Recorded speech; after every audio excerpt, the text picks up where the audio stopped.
Disclaimer: this story explores mature emotional themes, including complex family dynamics and interpersonal tension. It does not contain explicit content. Viewer discretion is advised. The first thing I noticed was the time, 12:47 a.m. The second thing was the way he looked at me. He stood in the doorway like he wasn't sure if he'd walked into the right house. No words, no apology. Just those eyes locked on mine, unblinking. Like he was trying to figure something out. I didn't speak right away either. I just stayed there on the couch, half covered in a throw blanket, my phone forgotten beside me. The TV was still playing some late-night talk show in the background, but the sound faded into nothing. All I could hear was the quiet shift in his breathing. Let me back up. My name is Julia. I'm 38, and I've been married to Mark for 3 years now. We met later in life, both a little bruised from our pasts, but grateful to have found each other. Mark has a son from a previous relationship, Eli. He's 21. Polite, distant, never caused much trouble. The kind of kid who keeps to himself, always has headphones in, doesn't volunteer information unless asked. He moved back in with us about 2 months ago after dropping out of college. Said he needed some time to figure things out. Mark agreed without hesitation. He was just happy to have his son home. But from the moment Eli came back, something was off. Not dramatic, not obvious. Just subtle little things you notice when you're living under the same roof. The way he'd linger in doorways. How he never quite made eye contact at dinner. How he always seemed to appear when I was alone in a room. And then there was tonight. Mark was away on business. Just a 3-day conference, nothing unusual. I had the house to myself. Or so I thought. Eli wasn't supposed to be out late. He hadn't mentioned plans. He rarely did. But when the hours crept past midnight, I assumed he was crashing at a friend's. Until I heard the front door open. I expected him to be drunk. Maybe stoned. Something that would explain the way he walked in, slow and deliberate, like he was moving through water. But his eyes were clear, focused on me. Everything okay? I finally asked. His jaw shifted slightly. Yeah. Silence again. Where were you? I kept my voice calm. He shrugged. Out. And that was it. No explanation. No hint of embarrassment or defensiveness. Just one word, like that should be enough. I stood up, suddenly feeling too exposed in my thin pajama tank and leggings. Well, next time just shoot a text. I was starting to worry. He nodded slowly. Didn't think you'd be up. I was. More silence. More staring. Then, just as I was about to turn and walk past him, he stepped to the side, blocking my path ever so slightly. Not aggressive. Not even inappropriate. Just weird. Like he wanted me to stop. Like he had something to say, but couldn't figure out how. Or maybe he didn't want to say it at all. Maybe he wanted me to guess. I looked at him, really looked. And for a second, I swear, the expression on his face was something I couldn't place. Not anger. Not confusion. Something closer to confession? But then, just like that, it was gone. He turned, mumbled something I couldn't catch, and walked upstairs. And I just stood there, in the middle of the living room, heart racing, skin prickling with a cold I couldn't explain. Something wasn't right. And deep down, I think I already knew, whatever came next was going to change everything. The next morning, the air in the house felt heavy, like it hadn't moved all night. I woke up before sunrise, the way I always do when something's unsettled. I found myself replaying last night on a loop. Eli's silence. The way he looked at me. That strange energy between us that neither of us acknowledged. I wasn't imagining it. I know I wasn't. Downstairs, the coffee brewed, grounding me with its familiar scent. I half hoped I'd hear his door creak open and we'd both pretend things were normal. I'd ask about his plans for the day. He'd shrug and mumble something noncommittal. Then we'd part ways. That's the routine we'd learned to live with. But his door stayed closed. By 9 a.m., I couldn't sit with the silence anymore. I needed something to do, so I started cleaning, a distraction as much as a necessity.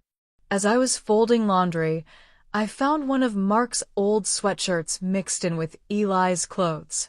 I smiled a little, realizing Eli still wore it sometimes.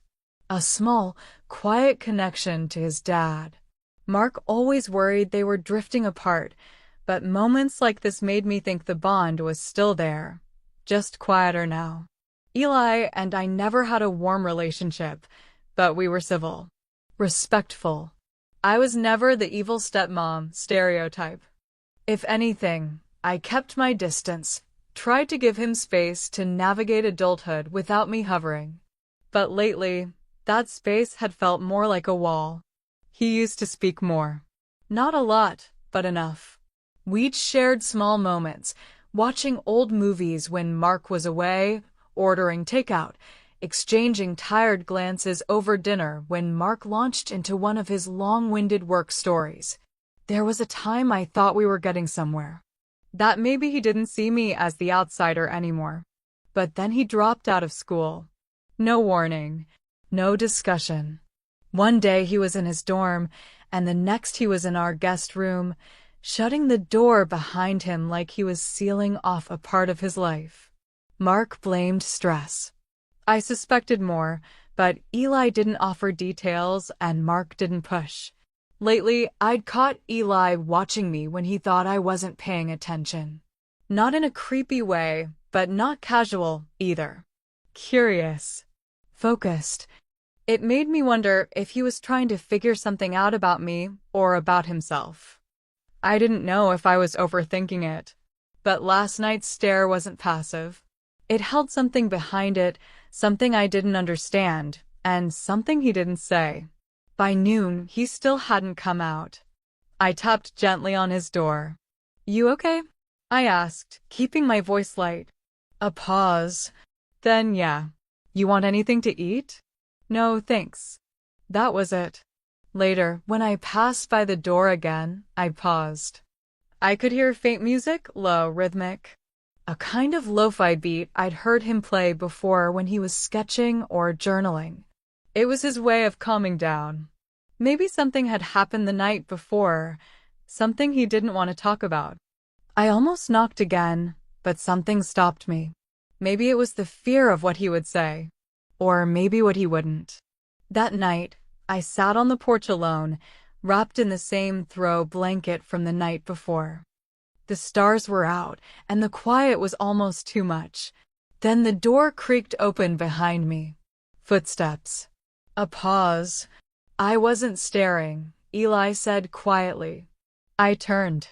He stood in the doorway, hands in his pockets, his face unreadable. "I didn't mean to make you uncomfortable."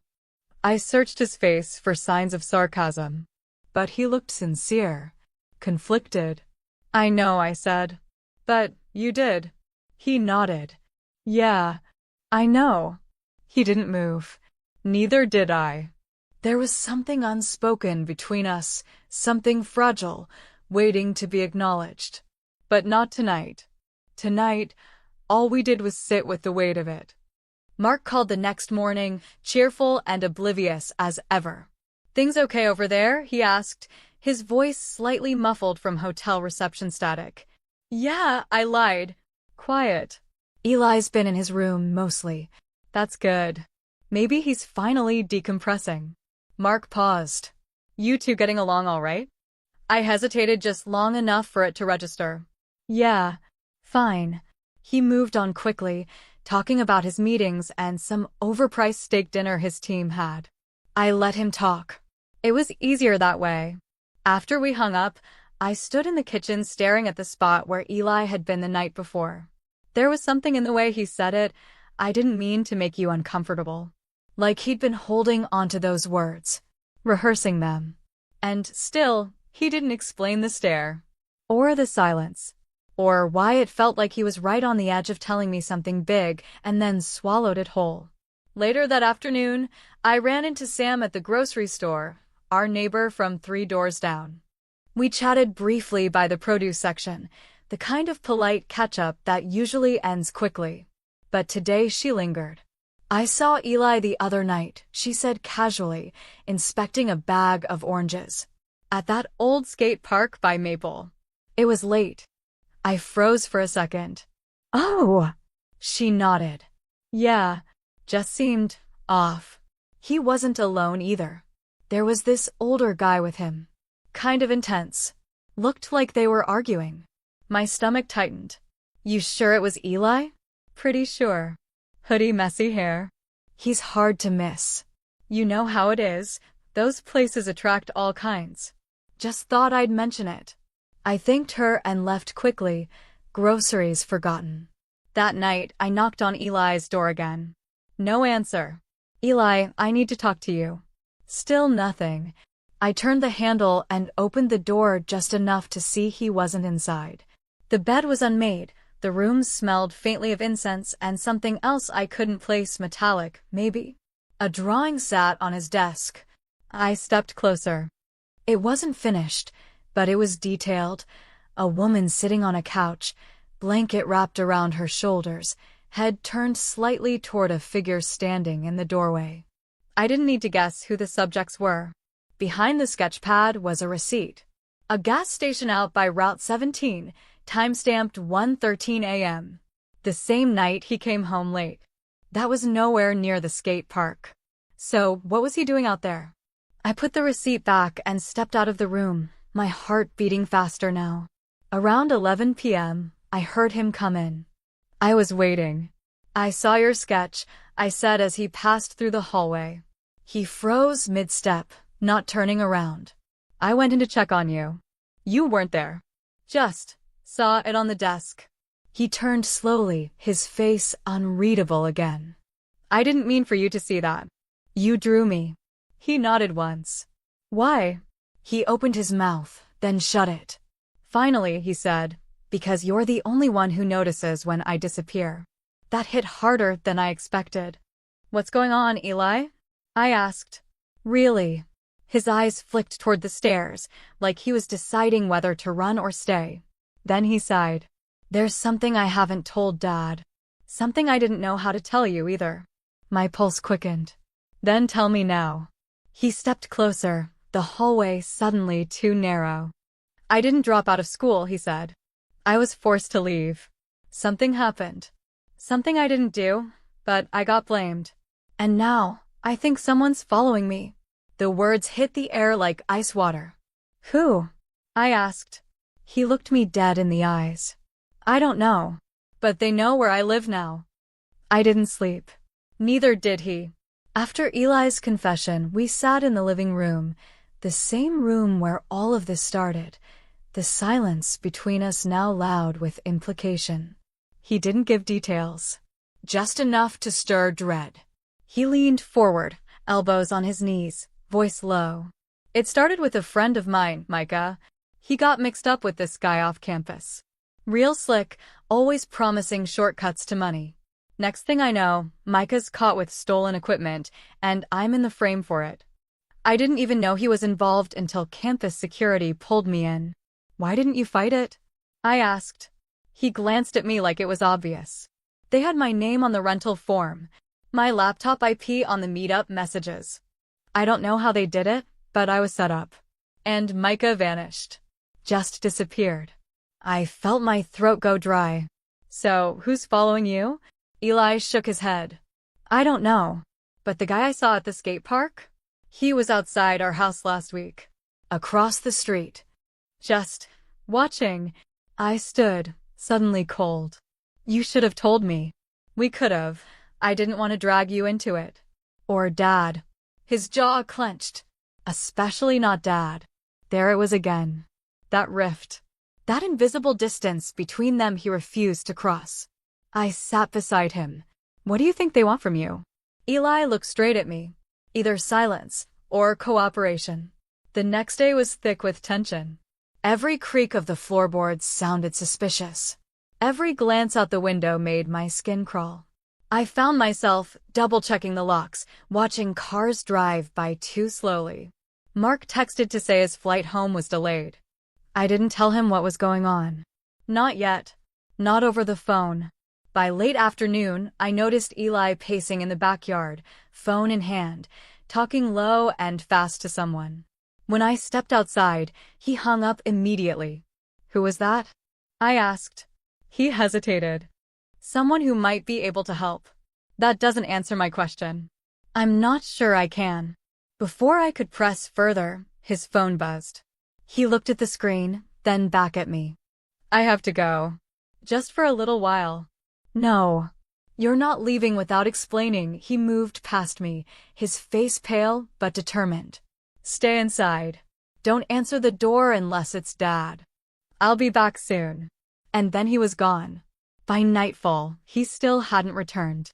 I called. No answer. Texted. Nothing.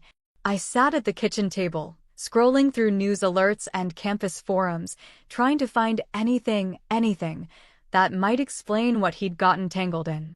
Then the knock came. Sharp. Sudden. 3 distinct raps at the front door. My breath caught. I peeked through the peephole. A man stood there, dressed clean-cut, but something in his stance felt off, too still, too expectant. He didn't move, didn't knock again. Just waited. I backed away slowly, heart pounding, hands shaking. I turned off the lights, grabbed my phone. Still no word from Eli. Then, another knock. This time softer. I turned back toward the door and saw something lying on the floor through the crack beneath it. A folded piece of paper. I waited until I was sure he was gone before opening the door. The man was nowhere in sight. I picked up the note. Just one line. You don't know what he's hiding. I read the note 5 times. You don't know what he's hiding. My mind ran in circles. What was Eli hiding? More than just some shady setup at school? More than just a bad crowd and a mysterious man in the street? I tried to call him again. Straight to voicemail. I texted. Please tell me where you are. I'm scared. No response. 10 minutes later, another knock. This time I froze. My whole body tensed, but I crept to the window, nothing. I opened the front door slowly. Another folded piece of paper sat exactly where the first had been. This one had an address. No message. No name. Just a street and number in a rundown industrial zone near the old train yard. And one more thing. Scrawled in small writing across the bottom, he's not who you think he is. I didn't want to go. Every instinct screamed not to, but waiting was worse. I couldn't sit another minute not knowing if Eli was okay or what I was supposed to be afraid of. So I went. It was nearly 11 p.m. when I pulled up to the address. An old warehouse, half collapsed on one side, surrounded by busted fencing. The only light came from a flickering security lamp near the loading dock. I parked a block away and approached on foot. Quiet. Careful. The side door was cracked open. I hesitated, then pushed it wider. The warehouse was mostly empty, but in the center of the floor, lit by a single hanging bulb, was Eli. He was sitting in a folding chair, hoodie off, arms crossed tightly over his chest. He looked up when he saw me, and he didn't look surprised. "Why are you here?" he asked, his voice flat. "I got a note. 2, actually. Someone's trying to warn me. Or scare me. I don't know." He nodded slowly, then stood. "You weren't supposed to get dragged into this." "I already am." I stepped closer. "Who were you meeting tonight?" "Who left the notes?" "I left the first one," he said. I stopped. "What?" His eyes dropped to the floor. "I needed to buy time. I thought maybe if you got scared, you'd stay home. Stay safe." "What are you not telling me?" I asked. Eli sighed. "I didn't just get kicked out of school. I was working with someone. Voluntarily at first. Doing digital jobs, network testing, bypassing firewalls, stuff that seemed harmless. But the people running it? They weren't students. They were professionals. Criminals. And they wanted access to your company's servers. My blood ran cold. My company? You work in infrastructure development. Government contracts. They figured you had access. They used me to get close. He looked up at me, guilt written all over his face. That's why I came back home. I backed away. So this whole time, no. It wasn't supposed to go this far. I was trying to undo it. I didn't know how deep it went until it was too late. But you used me. You watched me. I didn't want to. But if I didn't play along, they were going to come after Dad. After you. My legs felt unsteady. Everything inside me was unraveling. And now? I whispered. He swallowed hard. Now I think they're going to make a move. Tonight. What kind of move? I think they're coming to the house. We raced back to the house in silence. Eli gripped the steering wheel like he was holding something together. Barely. I sat next to him, mind spinning, adrenaline pulsing in my veins. Every streetlight we passed cast long shadows across the windshield. What exactly do they want? I asked. They think you have a keycard or login credentials. Something they can use to breach the internal server firewall, he said. You don't. But they don't believe that. And what happens when they realize that? He didn't answer. The house was dark when we pulled up. Quiet. Still. Too still. We stepped out slowly, and I immediately noticed the side gate open. I always lock that. Always. Eli caught it too. He motioned for me to stay behind him. Wait here, he whispered. No. If something's going to happen, I'm not letting you walk into it alone. We moved through the side yard toward the back door, where the lock had been snapped clean. It hung loosely from the frame. Inside, the air felt wrong. No lights. No sound. But not empty. You can feel when someone's in your house who doesn't belong. Eli crept ahead, and I followed close behind. As we passed the hallway, we heard it. Footsteps upstairs. Slow. Purposeful. We froze. He pulled out his phone.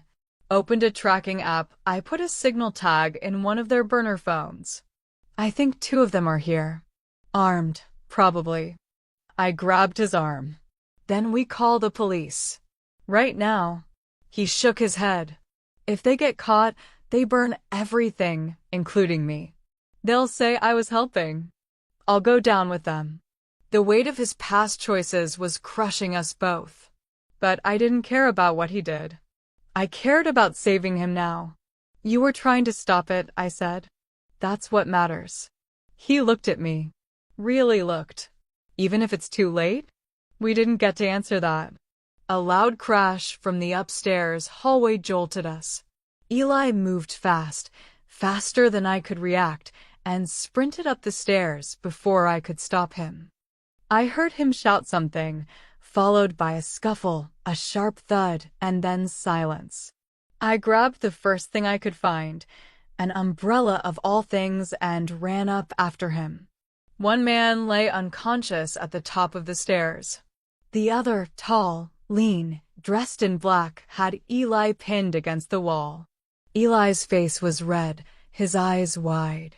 The man didn't even turn toward me. He was too focused, too methodical. Until I raised the umbrella and slammed it across his shoulder. It wasn't heroic. It wasn't graceful. But it was enough. Eli broke free, shoved the man into the wall, and they both crashed down the stairs. When I got to the bottom, Eli was groaning, clutching his side, but he was breathing. The other man was out cold. We didn't speak. I dialed 911 with shaking fingers, gave them our address, told them there had been a break-in and that we had suspects in the house. It was over in minutes. Police flooded the street. Eli sat on the porch, head down, hand bleeding. I sat beside him, holding pressure on the wound with a dish towel. An officer asked if I was the homeowner. I nodded. Do you know why they were here? I looked at Eli, then back at the officer. Yes, I said, but you'll need to hear it from him. Eli looked up, pale but composed. I'm ready. But just when we thought it was over, my phone buzzed. Unknown number. One text. You shouldn't have called the cops. The text haunted me. You shouldn't have called the cops. I stared at the screen, numb, half expecting someone to knock the door down again. But nothing happened that night. No strange cars. No footsteps outside the window. Just quiet. A heavy, loaded quiet that sat with us until morning. The police took both men into custody. Turns out, one had a record, cybercrime, fraud, suspected ties to a black market data ring. The other? Nothing. No ID, no prints. A ghost. That scared me more than anything else. They questioned Eli for hours. I sat in the waiting room, trying not to fall apart. I didn't know what to expect. Would they see him as a victim? Or an accomplice? To my relief, and his, the detectives believed him. His story lined up with their intel. He'd been manipulated, pulled in by people who knew how to exploit smart but aimless kids looking for purpose. He'd cooperated fully, handed over names, messages, IP logs. Everything. And it mattered. They offered him a deal, probation, community service, mandatory counseling. No charges, as long as he stayed clean and helped identify the rest of the network. He took it without blinking. Mark flew home the next day. I told him everything. Not just the break-in, but the months leading up to it. The tension. The worry. The silent moments where I felt something wasn't right but didn't know how to say it. At first, he didn't speak. He just looked at Eli, stunned. Hurt. But more than anything, relieved. Eli apologized. Not just for what he'd done, but for shutting Mark out. For letting fear and shame get in the way of trust. Mark didn't forgive him right away. That kind of healing doesn't happen overnight. But something in him softened. Enough for them to begin again. We changed the locks.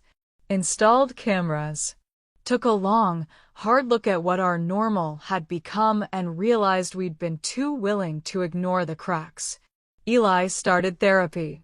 At first he hated it, but slowly it helped him unpack everything, why he let those people into his life, why he couldn't ask for help sooner, and why he kept staring at me like he was searching for something. I think I just needed someone to notice, he told me once, months later. Not fix it. Just see me. That stuck with me. Because sometimes, the people we love most are right in front of us, screaming without making a sound. It took time, but Eli turned a corner. He found a job at a local nonprofit, helping teens with tech skills stay off the street and out of trouble. He used what he knew for good. He started drawing again, 2 pages and pages of sketches, some dark, some hopeful. He gave me one of them. It was the two of us sitting on the porch from that night. Side by side.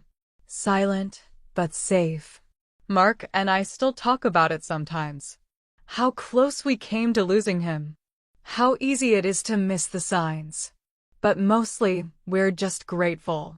Grateful that Eli came home that night. Grateful that he looked at me not with hate or resentment, but with a silent plea. See me. Help me. Don't turn away. And I didn't. We'll never know who sent that last text. Maybe it was a scare tactic. Or maybe someone was still watching. But it doesn't matter anymore. The threat is gone. The locks are changed. And Eli? He's not running anymore. He's finally home, for real this time. Did you enjoy the story? What kind of stories would you like to hear next? Drop your thoughts in the comments, and don't forget to like, subscribe, and turn on notifications so you never miss a twist. Thanks for watching.